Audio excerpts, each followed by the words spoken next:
Man, we got to put all this Brendan Sorsby talk to bed, man.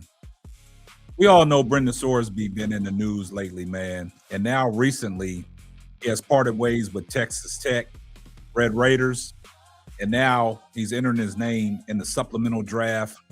And there's talks around the streets about the Cleveland Browns putting a potential bid on Brendan Sorsby. Now, we all know Brendan Sorsby was betting on his own teams, had some legal allegations. He beat the charge, and he was cleared to play. But Texas Tech and Brendan Sorsby parted ways.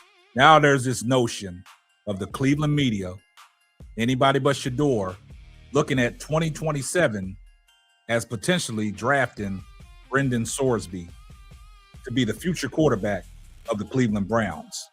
Now, we already know Todd Monken has came out and stated that he has two NFL starting quarterbacks on his roster right now, Deshaun Watson and Shador Sanders.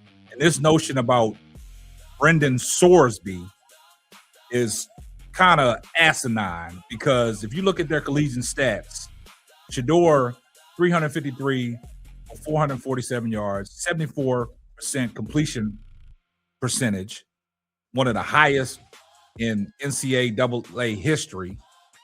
Also at 4,134 yards, 37 touchdowns, 10 interceptions.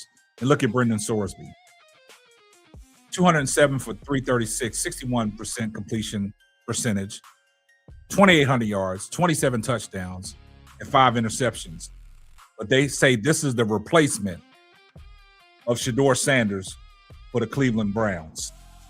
Now, it is kind of asinine on how the Cleveland media and these Cleveland insiders want anybody but Shador and looking at the 2027 draft as the quarterback draft and potentially getting Brendan Sorsby to come in with the Cleveland Browns. And we're going to talk about it right after this.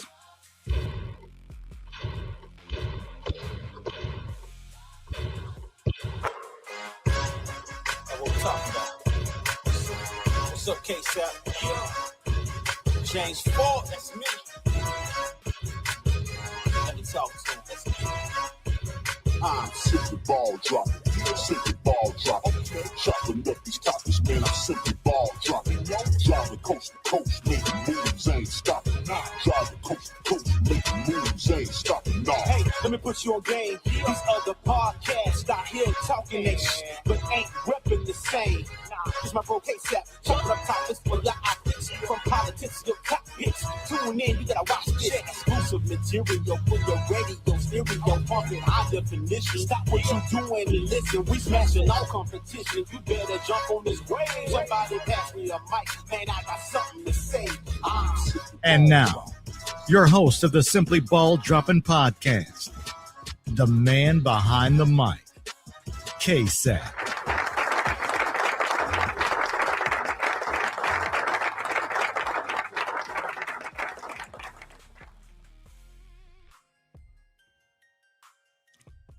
Well, guys, man, you know I got something to say, man. And I find this kind of interesting that when you listen to UCSS and you listen to the Cleveland media and you listen to these insiders and you listen to Mary Kay, you listen to Tony Grossi, and then you listen to Adam the Bull, how he just don't believe in Shador Sanders at all. So, you know, he's trying to jump forward and look at 2027 without even letting 2026 play out. And see, that's what they do. They don't want to give Shador Sanders a chance because, like he stated the other day, the fear of Shador proving him wrong, which he will. And they just want to say any narrative that's out there. And you potentially want to advocate for somebody that bet on his own team, has a gambling addiction, and you want to bring him into the organization. But Todd Monken has already made it abundantly clear that he has two starting NFL quarterbacks on his roster in Deshaun Watson and Shador Sanders. So listening to UCSS, it was kind of crazy that Adam the Bull was talking about they should go out and put a bid in the supplemental draft for Brendan Sorsby. Now, for all the stats and all the things I showed y'all, Brendan Sorsby is no comparison to Shedeur Sanders. I don't know why this Cleveland media and these insiders don't want to give Shedeur a chance. And Adam DeBoer said some ridiculous things on UCSS today. But our man GBush wasn't going for it. GBush once again puts together a cooking lesson. And GBush broke this down extremely well for people to understand it and put everything in context. And once again, he just completely destroyed Adam DeBoer's narrative. We're going to leave Jason Lloyd out of this one. We're going to focus on Adam DeBoer because he destroyed Adam DeBoer. If you want to go listen to the whole thing in its entirety on what Adam DeBoer said, go over to UCSS and check it out. But I want you guys to hear what our man GBush, Garrett Bush from the barbershop, once again, like he always does, cook up a nice little full-course meal and let them think about it to digest their food. So let's take a listen to what GBush had to say as once again he destroyed Adam DeBoer. Take a listen. I go first. You know when I start the Seemed part. anxious to talk. No, I was, stretching, man. I was a little sleepy. Here's first of all, Andrew Berry. That's general manager, president. Conversation talk. Like that move. So I'm gonna decode this for you. That move was to set He this said, up. "I'm gonna decode So this." Andrew Berry and general managers have sliding scales of what they are willing to do and what they're willing not to do based on talent.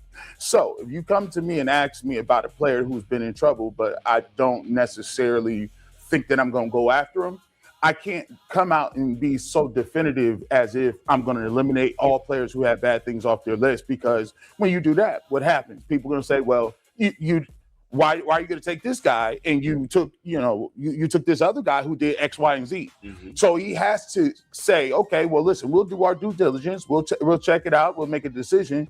But he also wants to come off as a person that is going to take these things seriously and look at it and say, okay, because somewhere down the line, he may go after a person with some character issues, or he may decide. Down the line, look back up the line. They do it all the time. That's another good one. There's Isaiah Bond. You got Quinshon Judkins. You got Perion Winfrey. Mike Hall. Deshaun. Yep, Deshaun. 3 months. So, there it is. Keep going. We got about 10 dudes. That was Dorsey, but so it's about 10 dudes. So at the end of the day, we forgot about Josh Gordon. We forgot. Well, he didn't do it, but Josh Gordon. But so he can't come out like he's the moral captain, because obviously he got people that had some issues and allegations as well. The second thing is that's what Andrew Berry's doing. I think Todd Monken came out and that was pretty definitive. He's a head football coach. He's probably old enough to remember Pete Rose passing away without being in the Hall of Fame. He's probably old enough to remember some of these things, and he talks about being banned for life, and that is a very slippery slope. For me, I couldn't even if you ask me GBush, I think this is wild. Like, the reason why Sorsby is even being available in the supplemental draft is because the Big 12 and all the schools was suing in court to say, listen, nah, we're not doing this. All of them, the Big 12, the whole conference. Then on top of it, they also said, we are thinking about never playing you in other sports if you play him, right? So the NCAA have spoken volumes about that, right? And I'm old enough to remember where Terrell Pryor went in a supplemental draft and still got 5 games for trading tattoos. What does that look like for a person who admitted to gambling on his own team? I don't even know if he's going to be an eligible play. He might be on the commissioner's list. And then the third thing at this, I think sometimes we hear quarterback. I just frankly don't think he's that good. Thank you. I don't think he's a blue chip bone. Now, let me just tell you this, and I ain't going to be a hypocrite. Let Arch Manning do some gambling, right? Mm-hmm. Let him do some. Oh, he's in the draft. And everybody putting a pick up. That's what's going to happen. Okay. Wow. But the sliding scale is this. If you're good like that, you're the tippy top, people will look around and be like, okay, let me figure this out. But if you are, I ain't going to say he's mid. I think he has some good traits. But I just wouldn't go down. I wouldn't go down this road. I can't even really believe that we're here, because seeing that Clausse and Ortiz are banned right now. federal indictments. I don't know. I don't see it. I don't know why we're doing that.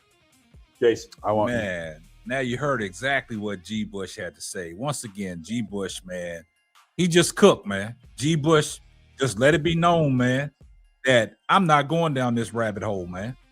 And once again, like he always does, he always puts Adam the Bull in his place, man. Like Adam the Bull said some crazy things. Go listen to it on UCSS. We're not going to give Adam the Bull the airtime. This is focused on GBush, on what he said and how he so eloquently responded to Adam the Bull because of his nonsense, talking about they need to go out and get Brendan Sorsby. And GBush just put that narrative to bed from a standpoint where he broke it down to where everybody could understand it, man. And see, this is what the Cleveland media and insiders do. Anybody but Shador. I see everybody in the comments section. Hashtag salute. Get down in the comments section. Let me know what you think about today's video. And if you don't got your post notifications on, make sure you got your post notifications on so you know every time Simply Ball drops another hot banger. Oh, yeah, just in case I forgot. Tell a friend to tell a friend. It might not be for you, but it might be for them. And this is going to wrap up another episode of the Simply Ball Dropping Podcast. I'm your host and the man behind the mic, K. Sapp. We're going to catch you on the next one. Deuces. Thanks for listening to the Simply Ball Dropping Podcast. Be sure to subscribe, like, and share on all major platforms. That's all, folks.